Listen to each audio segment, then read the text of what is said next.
Tenemos en la línea telefónica a José Ramón Cosío. Él es, usted lo sabe, ministro en retiro de la Suprema Corte de Justicia y miembro del Colegio Nacional, compañero de Mario Molina. José Ramón, te pido por favor, doctor, que empecemos con una reflexión, esta gran pérdida de Mario Molina, tu compañero en el Colegio Nacional. Sí, muchas gracias, Leonardo, y gracias por la oportunidad de verdad de hablar del doctor Molina, una persona muy, muy agradable, de verdad, en términos humanos. Su padre fue un distinguido abogado, estuvo en la administración de la Universidad Nacional, una persona muy cálida.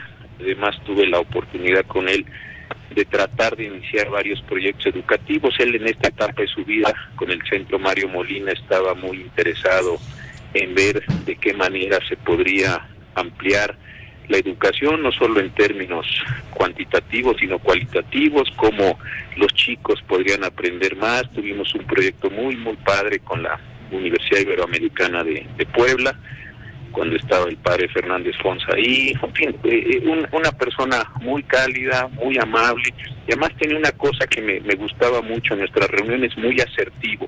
Ya sabes, cuando todos llevábamos un rato discutiendo, como suele suceder en cualquier colectivo, a ver, pero ¿de qué estamos hablando? Eso me gustaba mucho de él, como que ponía orden, ya sabes, este tipo de persona, con gran educación, con muy buenas maneras, pero nos traía a todos a la... Eso es una parte muy agradable de su personalidad. Oye, como tú cuando yo divago, por supuesto.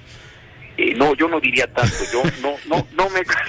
A ver, Leonardo, céntrate en lo que tenemos que hablar. Leonardo, ¿de qué estábamos hablando? No tanto no dijimos, pero sí es un tipo sensacional, un gran ser humano, y además muy cálido. Y tenía una enorme vocación, digo, yo por supuesto de temas químicos, y eso no entiendo nada, pero una enorme, José Ramón, yo supongo que los miembros del Colegio Nacional como tú, que te has metido desde las leyes a los temas médicos, una enorme vocación interdisciplinaria, que creo que es el sello de los sabios en estos tiempos, ministro. Fíjate que sí, tenía esta parte muy muy padre, y un día le dije, oiga doctor, ¿pero cómo llegó usted? Es que yo fui a Alemania y luego de Alemania regresé, y fíjate algo para quienes no lo conocen, yo tengo una chiquita de 16 años que está muy ilusionada con el doctor Molina y lo que está haciendo. Hoy le di la noticia de su fallecimiento y se me puso muy triste mi Natalia, y entonces, pero le dije un día, oiga, ¿por qué se llama el Centro de Propulsión a Chorro que tienen, te acuerdas, ahí en California? Y me dijo, bueno, porque cuando se inventó la turbina, quisimos todos aprender cuáles eran no solo la propulsión a chorro, sino las consecuencias, etcétera, etcétera, etcétera, y por eso se quedó él tantos años en California, y en ese centro fue que hizo sus descubrimientos de la capa de ozono, de la destrucción por los aerosoles, y pues por eso mereció el Premio Nobel de Química que hace en el 95, es una hazaña extraordinaria lo que hizo el doctor Molina. Lo es, y bueno, pues supongo que en el Colegio Nacional, como en todo el país, lo extrañarán. Oye, hoy, domingo 1 de agosto, hoy ha sido motivo de reflexión, uno por tu texto en el Universal y otro por el cruce de opiniones entre el presidente de la República y el consejero presidente del INE, que bueno, pues es el tema de la consulta. Cuéntanos, ministro, ¿cómo ves las cosas? Mira, creo que si uno ve la secuencia legislativa, la verdad sí es bastante claro que la consulta, por eso sí le titulé al artículo domingo 1 de agosto. El 9 de agosto del 2012 se publicó en el Diario Oficial la reforma al artículo 35 constitucional, donde están los derechos de los ciudadanos y las ciudadanas de este país. Ahí se estableció que tenemos como parte de nuestros derechos políticos la posibilidad de participar en las consultas populares, y ahí en la fracción octava se dijo que cuando se hicieran las consultas populares debieran coincidir con el día de la jornada electoral. Hasta ahí no hay ningún problema. Se emitió después la Ley Federal de Consulta Popular en marzo del 2014, y ahí se dijo nuevamente se tiene que realizar el mismo día de la jornada. Pero en el Diario Oficial del 20 de diciembre del 2019, ya con legislatura, ya no en tiempos malos o buenos, lo que sea, ya con esta legislatura se reforma esa fracción octava y se dice que la consulta habrá de realizarse el primer domingo de agosto, así textual. Entonces creo que no hay ninguna discusión.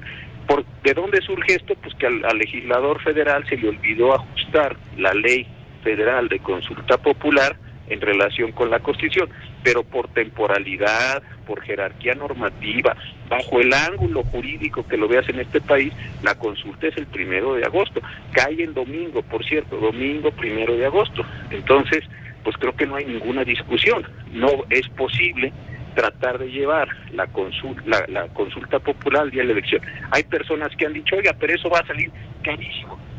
La democracia tiene sus costos, pero no creo que convenga violar una disposición constitucional expresa por razón de los costos. Los costos me parece que los debieron haber previsto antes de haber propuesto esta consulta popular. Sí, la propuesta de Ricardo Monreal fue, si nos ahorramos los 8,000 millones, que por cierto fue el consejero Uquibe Espadas el que sacó primero esa cifra. Hoy el presidente carga contra el índice, es que sale muy caro, podría ser menos. Y bueno, el planteamiento de cambiar la Constitución, ¿es buena idea estar cambiando la Constitución así, José Ramón, por un tema de fechas o de interés político del Ejecutivo? No, pero ¿por qué no en lugar de jugar 2 tiempos en el fútbol jugamos uno? Porque pues también sale bien caro el alumbrar el estadio, ¿no? Pues donde dice el reglamento de FIFA, oiga, son 2 tiempos, 45 minutos, 15 de descanso y que 45 después, pues juguemos nomás 45, ¿no? O el que tiene que comer, pues que entonces mezcle la sopa, el arroz, la carne, el flan, todo junto, pues porque también es largo el tiempo, ¿no? Yo creo que hay que tomarse las cosas con seriedad y creo que debieron haber previsto, porque el texto está de 2019, cuando Ricardo Monreal ya era líder del Senado de la República, y creo que ahora que no nos salgan con cuentas económicas, ahora si es muy caro y no hay dinero, pues que retiren o que el Senado no apruebe ya la aprobó, ¿sí? Sí. Ya la aprobó, pero diputados también tiene chance de no hacerlo. Pero salimos ahora con el argumento económico, creo que no. Y fíjate que creo que hay una razón más importante que los costos, y sí es sustantiva. Una cosa es la conformación de la representación política y otra cosa es la decisión o las decisiones sustantivas sobre el acontecer nacional. Creo que en un proceso vas y eliges a tu representante y en otro, aprobado en diciembre del 19, no hace 200 años ni nada de esto, en diciembre del 19, entonces dices cuál es la decisión material que quieres o debes tomar.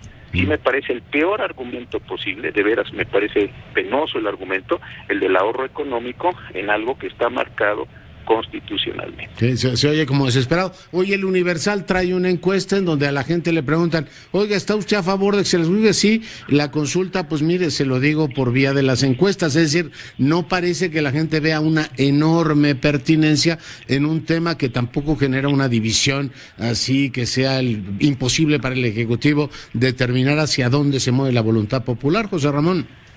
Claro, todavía hoy existe una posibilidad muy simple, ya el Senado aprobó esto, pues en fin, yo creo que la pregunta de verdad es de una ociosidad manifiesta, pero todavía diputados podría decir, pues mire, a nosotros nos parece un costo enorme, ahora que están haciendo cuentas o los fideicomisos y están tan acuciosos con los dineros públicos, pues mire, no tiene ningún sentido hacer esa pregunta tan ambigua, pues ¿por qué mejor no nos desistimos de la pregunta, no preguntamos lo obvio y nos ahorramos muchísimo dinero?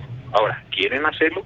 Estupendo, entonces se paga una cuenta el primer domingo de junio y se paga otra cuenta el primer domingo de agosto. Pero sí creo que sería de verdad vergonzosísimo, lo digo así con estas palabras, tratar de por un argumento de dineros juntar las dos cuestiones cuando la Constitución tiene fechas específicas. La Constitución tiene muy pocas fechas, la Constitución no pone fechas, ¿sí? Tiene periodos, pero decir 2 fechas específicas y salir con que se deben de juntar porque cuesta mucho, pues creo que debieron haberlo pensado antes de saber lo que costaba, ¿no? Yo creo que es un buen punto y además, bueno, garantizar la integridad del proceso electoral, supongo, y la intervención del Ejecutivo en el mismo, que supongo que es también un asunto que hay que considerar, José Ramón. Oye, pero te quiero hacer una pregunta literalmente, sin ironías, como profesor. A ver, yo recuerdo que había un principio de los teólogos que era aquello de Roma locuta causa finita, es decir, la definitividad de determinados actos. Una vez que el Papa dice, a ver, señores,